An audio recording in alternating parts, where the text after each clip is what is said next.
magacaygu waa Mahadi Bano guud cadalkan waxaan ku duubayaa maanso la yiraahdo Ugbaad oo ka hadlaysa arrimaha jacaylka kolba qofkii ay khusaysa qaadanaya aniga waa mal awal ba ku sameeyay waxay u dhacaysaa sida tan naftii ku ilmaysay sida igar dhalaankii kugu soo ordaysay arjigiya waraaqaha erayada kalgacalka kugu soo ammaantay asxaankiya turaalaha arxanka filaysay la afduubay awga ildarnay daraada yaad oofta goyso ama siya haraad iyo baday aafo weyno nafta aamusnaan iyo samir inay ku toostaan amar weyn ku saaro saadaal alkumiskiyo aaminaada ruuxdiyo sida oogta oo kale rajadan u dhowray idan weeye durudiye afadayda xaaskiya midda aan ku taamo axdi ila wadaagto aan ku dhaato ii noqo asluubtiyo xishoodkiyo edab inaan ku caanay u baataan gaclooday aragtida dharaartaan isi soo abaarnaa kasha aayar caashiqu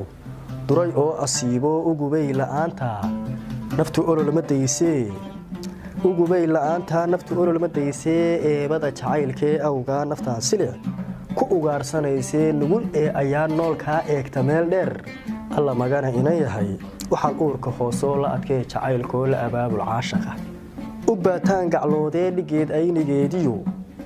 asaageed u sidatee sida ubax arooriyaad u dhalaasha muuqee udug iyo carfoonkana aan la arag wax loo dhigo kolla unugyadaydiyo ku